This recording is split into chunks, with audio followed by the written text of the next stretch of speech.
It's roughly 20,000 years in the future. About 10,000 years ago, a conflict known as the Bulgarian Jihad resulted in total destruction of virtually all forms of computer and thinking machines. Humanity then had to evolve to fit that world, some becoming biological computers, psychic witches, and space pilots. All that, the entire space travel and complete commerce of this universe now relies on a drug. This drug, called melange, or the spice, is found only on one barren desert planet in the entire universe. We know this planet as Arrakis, but the locals call it Dune. It is a 1968 science fiction novel by American author Frank Herbert. It is the first installment of the Dune saga, and in 2003 was cited as the world's best-selling science fiction novel. The known universe is ruled by Padishah Emperor Shaddam IV, with some great houses acting as a form of fiefdom handed down by the emperor. These houses are in constant competition with each other for political power and stakes in the omnipresent Kaum Company, a directorship which controls wealth of the entire old empire. The third primary power in the universe is the Space Guild, which monopolize interstellar travel and banking. Behind the scene, we have matriarchal and my favorite faction, the Bene Gesserit. A key social, religious and political force is an exclusive sisterhood whose members train their bodies and mind through years of physical and mental conditioning to obtain superhuman powers and abilities that can seem magical.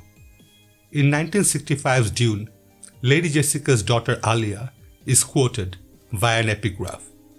Thus spoke Saint Elia of the Knife. The Reverend Mother must combine the seductive wiles of a Cartesian while with the untouchable majesty of a virgin goddess, holding these attributes in tension so long as the powers of her youth endure. For when youth and beauty have gone, she will find that the place between, once occupied by tension, has become a wellspring of cunning and resourcefulness. Under the guise of humbly serving the empire, the sisterhood is in fact a major power in the universe, using its many areas of influence to subtly guide humanity along the path of its own path for humanity's future. The ultimate goal of the Bene Gesserit sisterhood was the creation of the only male Bene Gesserit they call Kwisatz Haderach, one with mental powers capable of bridging both space and time. One who would be able to predict the future precisely and know the complete past. This person would be under their control and become a messiah to the universe. But then Bene Gesserit was betrayed by one of their own. Lady Jessica was supposed to bear a daughter to Duke Leto, who would then marry a Harkonnen male to produce this Kwisatz Haderach. Culmination of more than 10,000 years of careful breeding, this would then bring two great houses together and end a centuries-old feud. However, because of her love for Duke Leto, the Lady Jessica disobeyed her fellow Bene Gesserit and gave birth to a son instead of a daughter to give him an heir. It's the perfect time to introduce our main protagonist.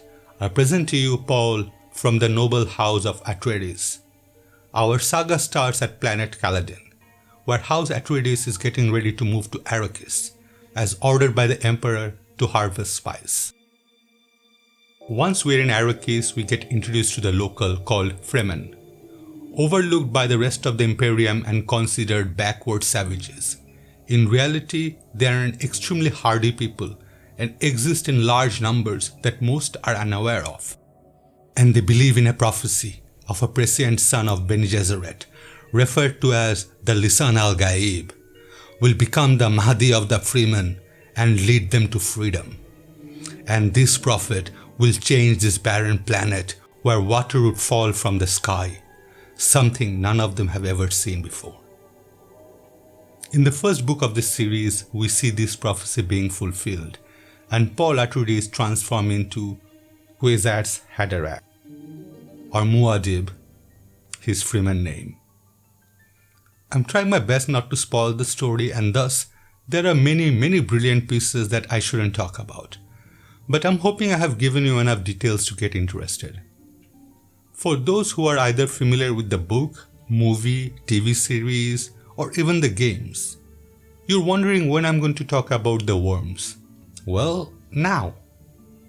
A sandworm, or Shai Hulud, is a colossus worm-like creature that lives in Arrakis.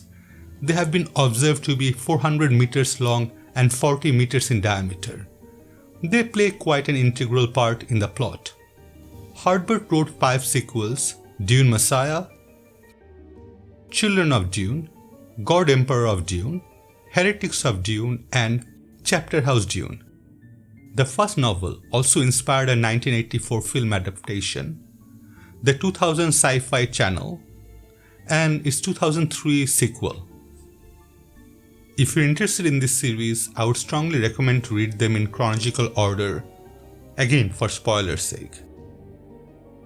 For the gamers, the first Dune game was an adventure game released in 1992 by Cryo Interactive. Loosely following the story of the 1965 novel Dune and using many visual elements from the 1984 film. The same year, a little company called Westwood released Dune 2.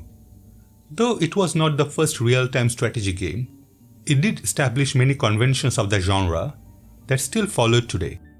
Successor to Dune 2 was the series Command & Conqueror, and laid the foundation for Warcraft and the other RTS games.